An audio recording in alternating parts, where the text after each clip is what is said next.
I don't know how much clearer the message can be. Normal people, we have been sending Hollywood along with the mainstream television networks this message for the better part of 2 years.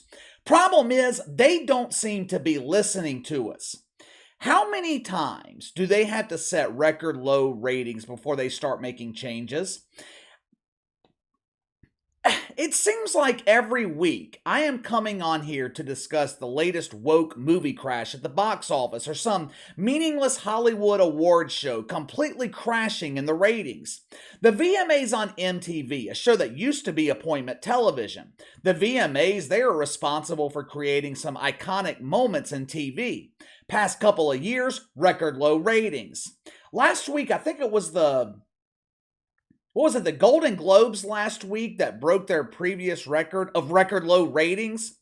How many times last year did Disney release some critically acclaimed movie of some love story between a non-binary shovel and a gender-void hoe that the media was absolutely in love with, encouraging parents to expose their children to the filth?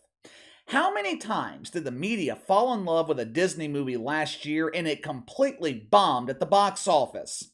Normal people said, thanks, but fuck you, you fucking perv. I challenge someone, anyone, to name anything affiliated with the Wanker Spankers that has been an undeniable success. Go ahead. I will wait. Well, KC, Joy Reid is successful on MSNBC. One night back in October, she was the most watched show on the network. Joy Reid has also lost 50% of her audience in 2 years, and her ratings are down another 8% this week. Evil does not sell. Evil is not mainstream. Hollywood and the media, they want you to believe evil is accepted in the mainstream, but it's not. This past Sunday, deacons at Woke United Methodist, they held another special service. These ceremonies used to be special when they happened 2 or 3 times a year. Lately, it seems like they're happening every week. The deacons, they named this special worship service the Critics' Choice Awards. Casey, what the hell is the Critics' Choice Awards? I'd never heard of it before. Apparently, this award show has taken place every year since 1996. How many winners can I name? None. This award is so meaningless, one of the winners this year criticized the process while accepting her award. I'll show you that clip in just a second. Going into last year, ratings for the Critics' Choice Awards were so pitiful, they came up with a brilliant strategy to broaden their potential audience. Now, when normal people think of strategies to improve television, they think of ideas like making the show more entertaining, hiring a comedic host who's someone with charisma, someone who can carry the show, maybe shortening the broadcast from 3 hours to 2 hours to reduce the audience exposure to boredom. What brilliant strategy did the CCAs come up with? Simulcasting the show on another network. I mean, that is just absolutely brilliant. The Critics' Choice Awards were already being broadcast on the CW. That's broadcast television. It wasn't behind a paywall, no cable satellite subscription required. If you can afford a $20 antenna, you could spend an evening with your favorite Hollywood perverts caressing the woke oak tree. They decided to simulcast the show on TBS last year. Between TBS and the CW, the Critics' Choice Awards last year, 1.1 million viewers. Record low ratings. Well, KC, that's just not true. They drew 365,000 in 2021. Yeah, but I don't count 2021. That year, the show was presented with restrictions because shitfucks in Hollywood are deathly afraid of the COVID.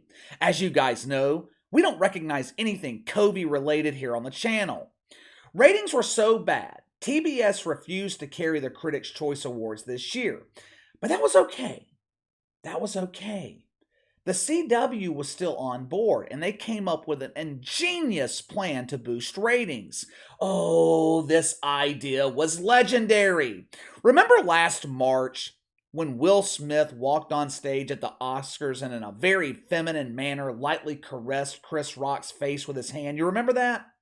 Woke boners across America reached full stiffies as shitfucks watched Wilma Smith defend his husband against misogynistic jokes. Now, of course, us normal people, we came to the defense of Chris Rock. The catfight Wilma Smith tried to start at the Oscars, it spiked their ratings for the evening.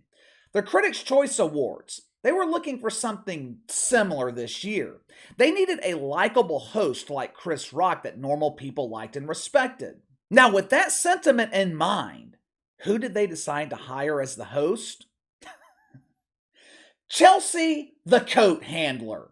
Yeah, that Chelsea Handler, the female version of Bomani Jones, the woman who hasn't drawn an audience in over 10 years. It has been one huge embarrassing failure after another for Chelsea Handler. The Critics' Choice Awards, hosted by the Coat Handler on Sunday, no different. Only 900,000 people were dumb enough to waste 3 hours watching processed garbage. Chelsea Handler, she thought this was a great number. She hasn't seen viewership numbers that high since her sex tape was shown at the Butt Bongo Festival. Once again, though, the Critics' Choice Awards set the benchmark for record low ratings. Like most of you, I was busy Sunday watching the NFL playoffs. Not one time did I think about turning off captivating television to watch a group of barely humans emotionally identify with their support shovel. Anytime ratings are low like this, I like to pull a clip or two from the show just to get a better understanding as to why no one's watching. When I came across this clip of the acceptance speech of Cate Blanchett, my curiosity was satisfied.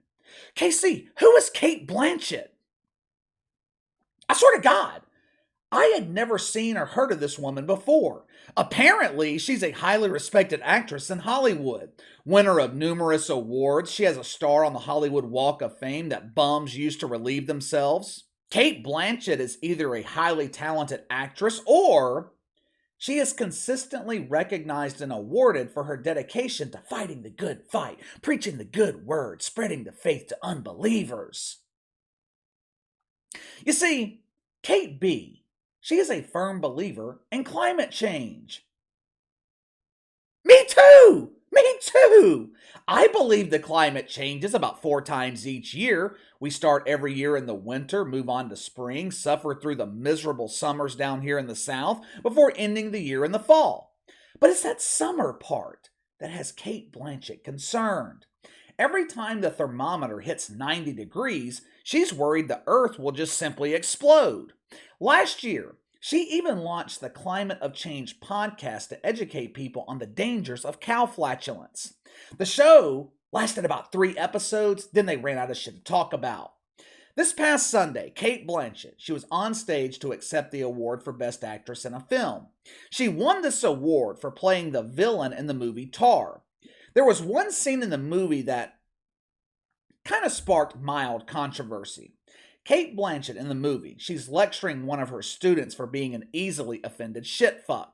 The film, though, the tone, it basically insinuates that normal people are evil for not considering the feelings of the offendables.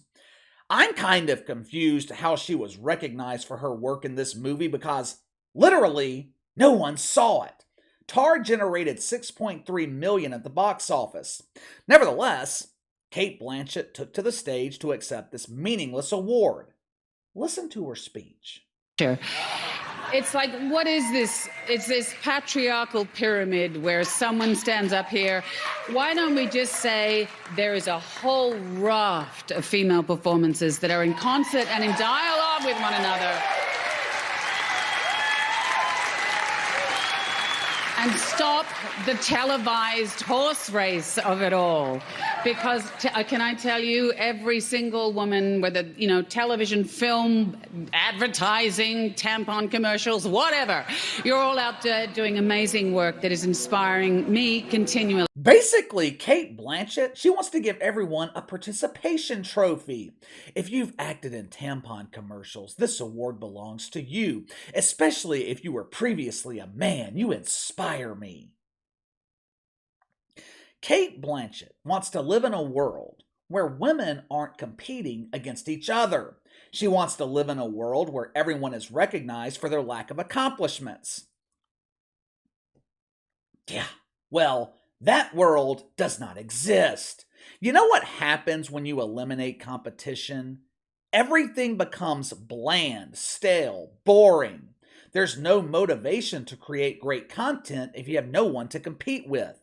If you don't believe me, just look at the garbage presented by Hollywood the last few years. The only competition going on in Hollywood is the competition to see who could be the most woke. Now, guess who else was recognized by the Critics' Choice Awards? Well, Casey, it had to be Tom Cruise. Top Gun was one of the highest grossing movies of the year. Yeah, yeah. You would think Tom Cruise would be recognized for his performance in Top Gun. But this is the Critics' Choice Awards, not the Normal People's Choice Awards. Instead of recognizing Tom Cruise, they decided to award Brendan Fraser. Why? Because he played the role of a gay fat dude in the movie Whale. This obviously trumps the performance of Tom Cruise. He was involved in a movie that promoted America in a positive light. Brendan Fraser, on the other hand, gave an inspiring performance on the suffering that obese gay men endure.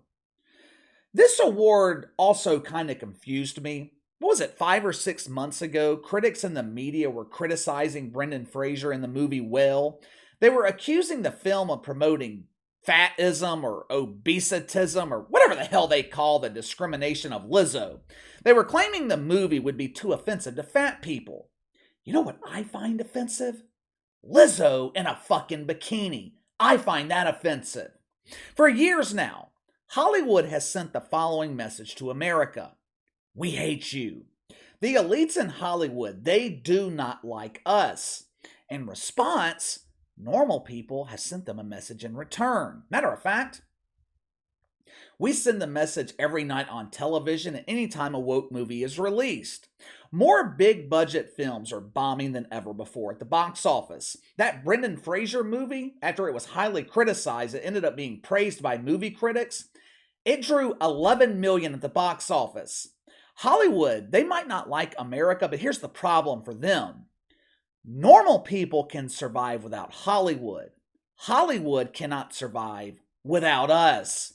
If we don't pay to watch their movies, if we refuse to watch the garbage they present us on television, they cannot survive. But give me your thoughts. Another Hollywood award show completely tanks in the ratings. Less than 1 million people watch the Critics' Choice Awards. Give me your thoughts. Sound off in the comments below. Make sure to like and subscribe. Click the notification bell to receive all notifications from the channel. Best way to contact me is by email at btlkc84@gmail.com, KC_BTL84 on Twitter. I'll see you guys tomorrow.